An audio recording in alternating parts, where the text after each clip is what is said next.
Hello, beautiful specimen, and welcome back to my channel or to my channel.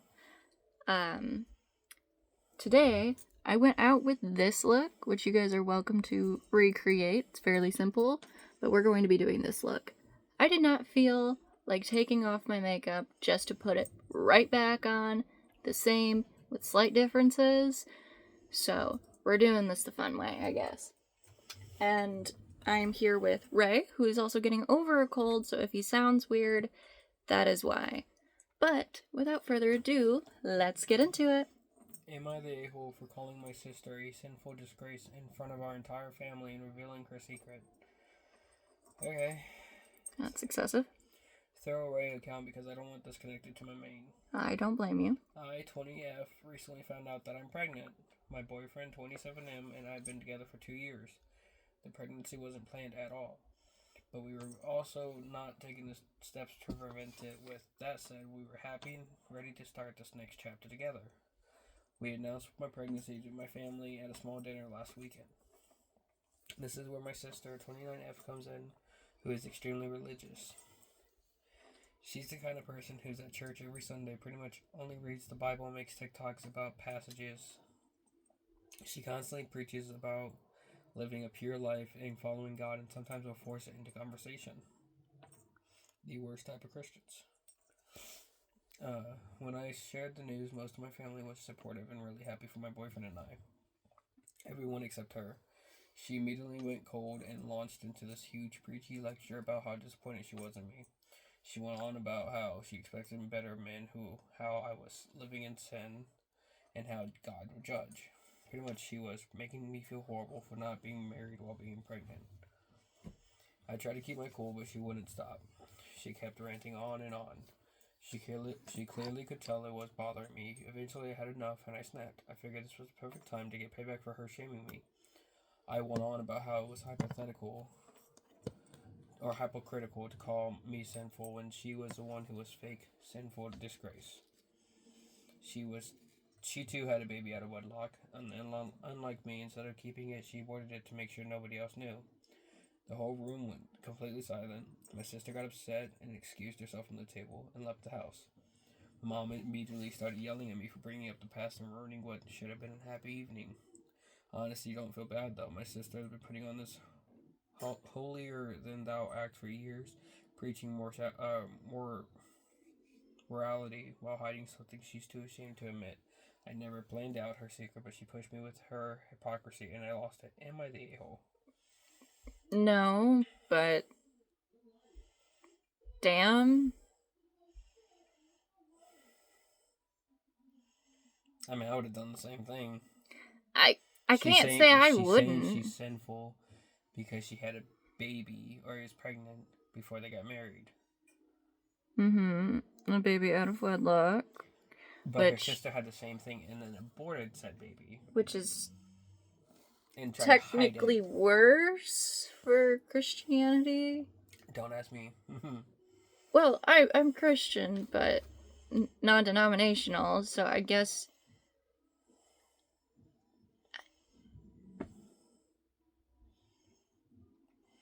she went too far with the lecture, but you also knew that it was coming because you knew how she was.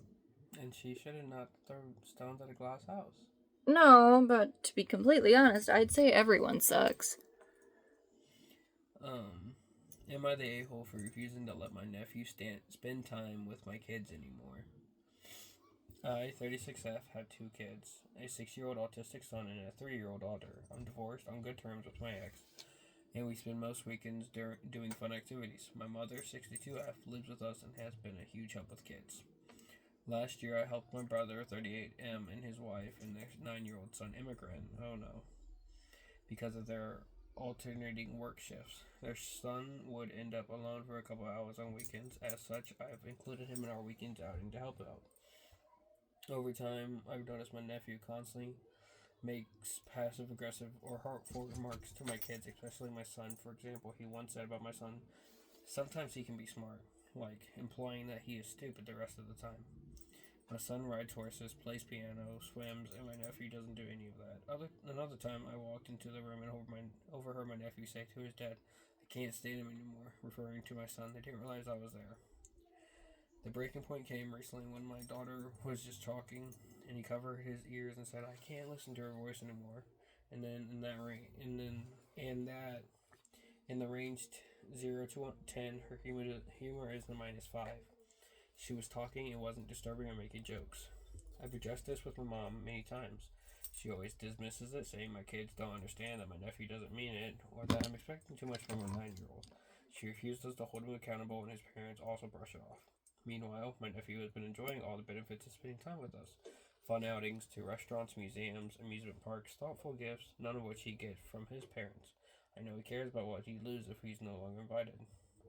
After that last incident, I told my mom I didn't want my nephew around my kids anymore. She thinks I'm the a-hole and is not giving me the silent treatment, crying and telling me she gave up everything to move here for me, and now I'm punishing her by keeping her grandson away.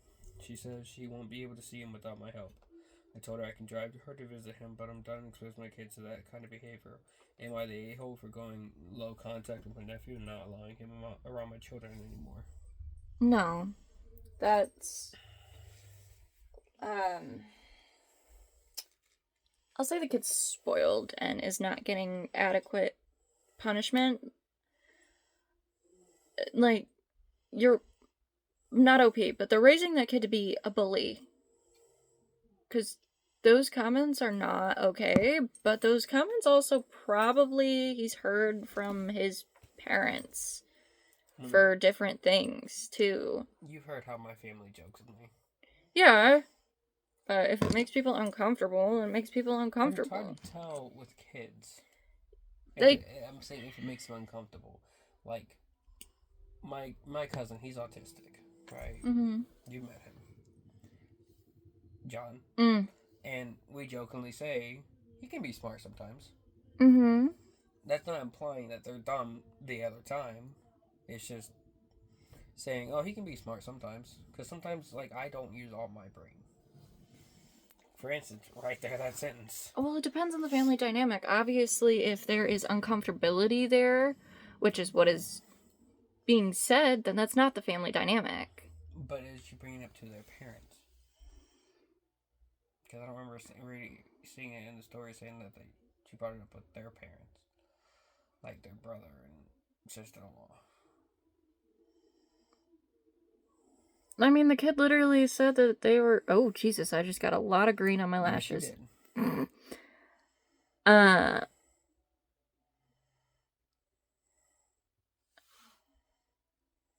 Regardless, someone was uncomfortable. The mother was. But it's also being said behind someone's back, too. But I'm saying, like, shouldn't, you know... Well, the only thing that was said behind someone's back was I can't stand him anymore. Yeah, which, at that point, don't go over there. Don't make the kid go over there. Like, I get it. You guys have had different things to do and work and what have you, but... I don't know what to say. Am I the butt face for bringing up something upsetting me to my boyfriend? My boyfriend and I, both M23, have been dating for 16 months. Things are mostly fine between us. Why? I'm sorry. Why do you say it's 16 months? Just say a year and... A year and a half. No, that is not a year and a half. That is a year and 4 months. Yeah, 18 months would be a year and a half. Okay. I don't know, it's just like people are talking with their baby. Oh, my baby's 24 months old. I mean, that still makes a little more sense than a relationship because you want... The baby is 2. Say 2. Yeah, but you want your child to stay young as long as... Okay. The only time it is okay to call their baby by months is before their first birthday. After that first birthday, if you like, oh, my baby's 13 months old. Oh, my baby's 36 months old. Oh, my baby's 48 months old. No, just say the year. That's my own thing.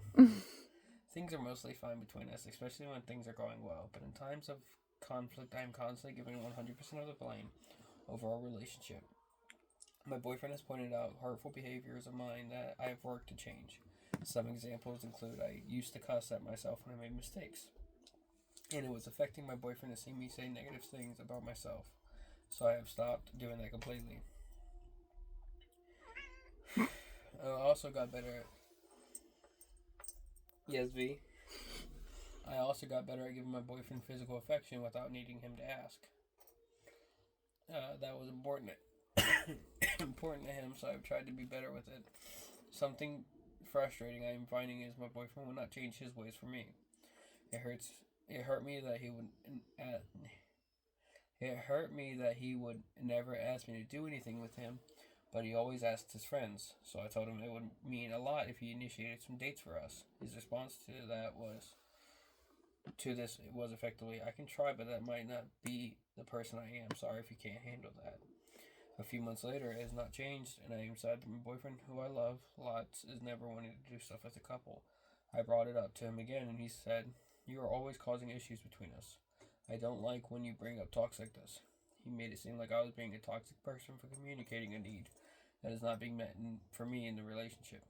I'm a huge believer in communicating for a successful relationship, so it hurt that he made it seem like I was doing this for the sake of causing issues.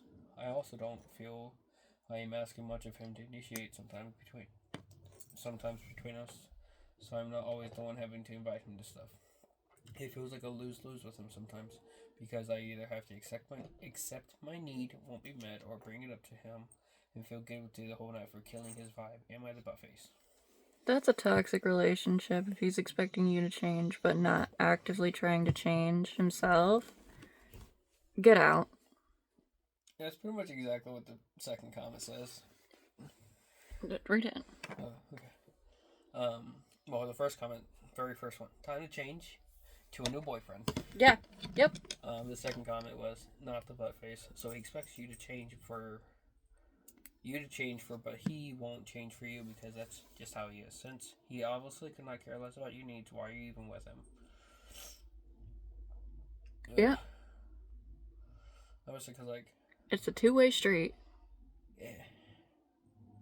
If you want someone to change, you also have to be willing to change certain things about yourself that they also don't like. Mm-hmm. Because I understand the whole not asking the person you're dating to go out with you. You can ask your friends. That makes no sense. If you can ask your friends, are you sure you're not just... Unless it's a pressure type thing. Unless it's also the closeted. There's that, but it could also be a pressure type thing where they feel pressure that it has to be perfect and they don't feel that they can do it. Regardless, that's a conversation. But that's not the whole, "I'm sorry, that's not me" type thing. Yeah, no. I can try with that. That's not the person I am. That's not how that is. No, you don't do that. If you're in a relationship and you want to be in a relationship, you're gonna make small changes as is. That's just naturally what happens when you're with someone you love. You start to adapt to certain things that they do and like certain aspects or phrases or interests. You start to pick up on some of those things. Typically, it's phrases or words in specific. I want to read this story even though you're almost done. Okay. Just because I'm curious what your reaction is. It broke my head trying to read the caption, by the way. Am I the a-hole for sleeping with my ex's brother, getting pregnant, and asking my ex to be the godfather? Okay. I, 24F, dated Josh, 33M, for 2 years. We broke up about 6 months ago. Nothing dramatic, but we wanted different things. He was more career-focused, I was more family-focused. I begged for attention, affection, and basic intimacy, and he just didn't have the time. We ended things on good terms and remained friends.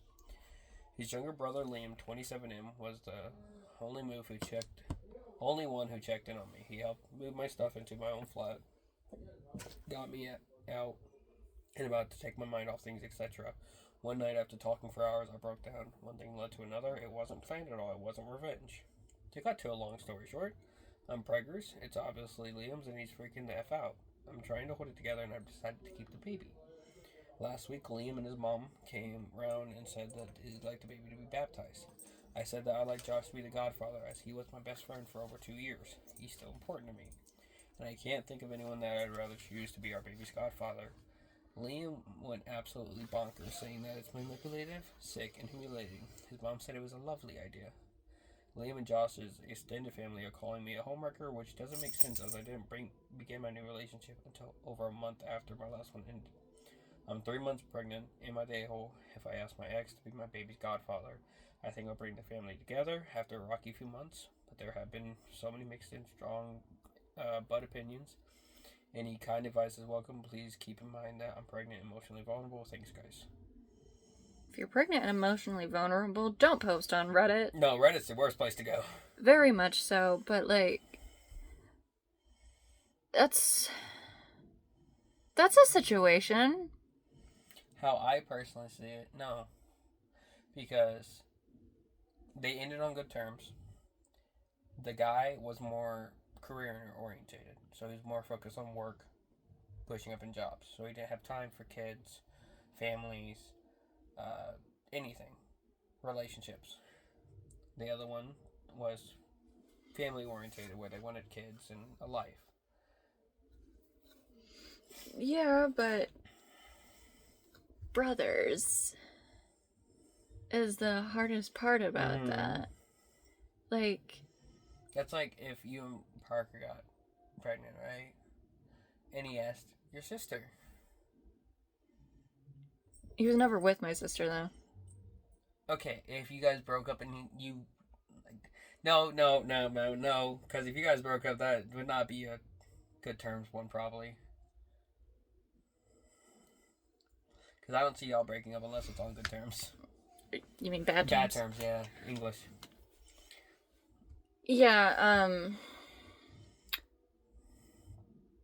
I think that is a difficult situation, and if you're still good friends with your ex, I would have a conversation with him on how he would feel do it hypothetical, how he would feel if you were with his brother, and then if he's comfortable with it, in a sense, then ask. Actually say something and ask. But that's just... Yeah. That's all I have to say to that. Okay, so, just scrolling through the comments. Everyone is saying that they are the a-hole. Yeah. Every single one. This one person commented, think about if you really want to bring up a child with someone who was a one-night fling. Everyone didn't ask if Liam was going to stay around, if it was only a one-hit-or-miss thing. I mean, it sounds like, based off the way that it's written, they would at least attempt to raise it together. Have you actually sat down and discussed their relationship / co-parenting with Liam? Yeah. They've been together since the first night they slept together, which was 6 months ago. Or at least 3 months ago. Because the baby, they're 3 months pregnant. Just before they found out they were pregnant. And we were planning about him moving into my flat. We're planning on buying a house. So, in that case, I would assume at that point the brother would know and be fine with it. Or not necessarily fine with it, but be a little more receptive. I mean, it's always a conversation that you can have. I would recommend it being mediated. And everyone is saying that they're homewrecker, which, no, homewreckers are if you're cheating. Yeah, homewreckers are the mistresses, or I don't know what it's called for a male. I don't know what it's called for a male. But that's typically referring to either married or married with kids. Is when it's typically considered a homewrecker, and they were legit broken up. Yeah, that's not did stuff. That's not what How a is that homewrecker. Yes, it's still family. Don't get me wrong, but it's not a homewrecker. It's not like the brother was married and had children already. And it's also not like let's say if they ended on bad terms, right? Then you can consider that a homewrecker. Because let's say they ended on bad terms, the brothers were close. And then you got with the other brother, and then the other brother distanced himself from his brother because That's just being a bad brother. Like, you can't pin that on her. But I'm saying, like, if just because, like, if you got with someone, they want you to not be close with a person anymore because you didn't like them, and that's their family. But they obliged to it. But that's still not being a homewrecker because ultimately it wasn't fully her fault. He could have gotten out of that situation. But he didn't. He also could have been smarter about it.